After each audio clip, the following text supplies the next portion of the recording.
Hello, today I thought I would do a quick review of the new McLaren film documentary sort of thing that's just come out, at least in Australia. It's just come out in cinemas this week here in Australia. And I was one of the first to see it because I am a McLaren fan and I am a Formula One fan. Is this going to bring a little bit bias to this review? Maybe a little bit. So full disclosure, but I think most people that are going to go and see this documentary is probably people like me anyway. First of all, I'm a McLaren fan, and I've been a McLaren fan for pretty much all my life.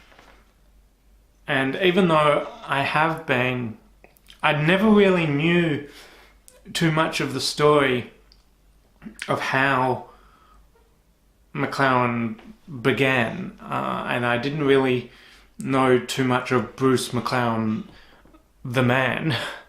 A lot of people just know McLaren nowadays from just the Formula One brand and the McLaren F1 car that's quite iconic, and nowadays McLaren are building a lot of road cars.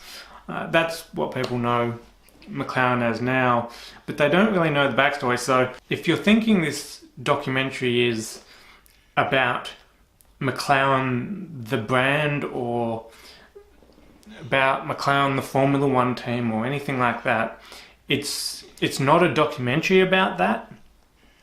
This is about Bruce McLaren, and this is a documentary really about his life. And the documentary spans from pretty much when Bruce was a kid and being disabled as a kid, up until Bruce McLaren passing away, which I don't think that's a spoiler. I think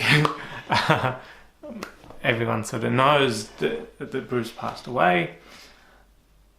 And that's pretty much the span of the movie, and it doesn't really go too much past that. So if you're looking for a documentary that's really about McLaren the brand, this isn't really it, but this is a really good documentary, and a really good story about Bruce McLaren and how McLaren started, at least.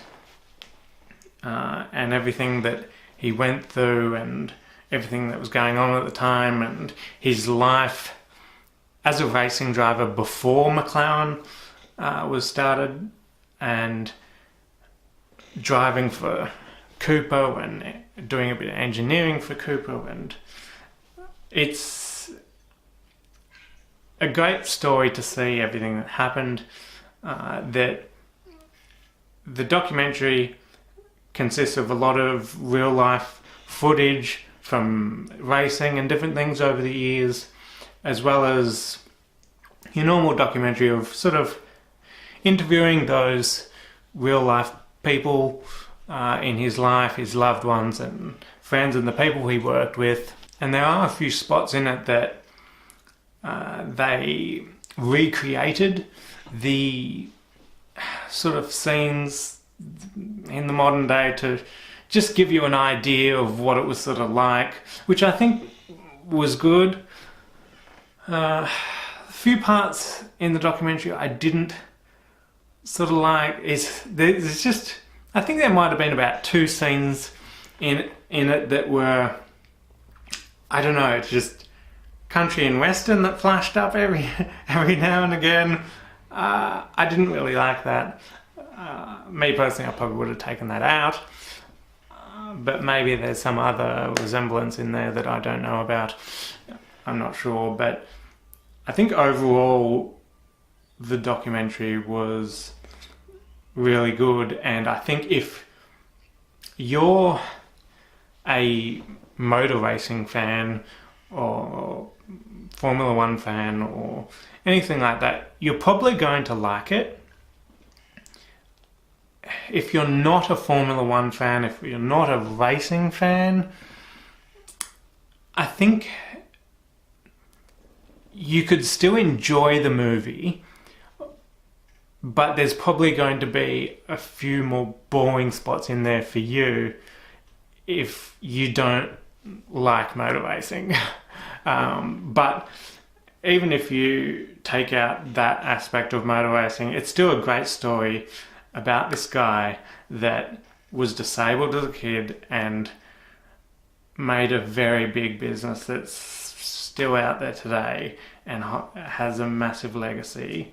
It was great. So go watch it, buy it on DVD. I think in some countries you can buy it as a DVD. In Australia you can't right now, it's just in cinemas. But I'll be buying it when it comes out. I loved it, and I hope you liked the video. Thumbs up if you liked it, subscribe for more videos, and I'll see you next time. Bye bye.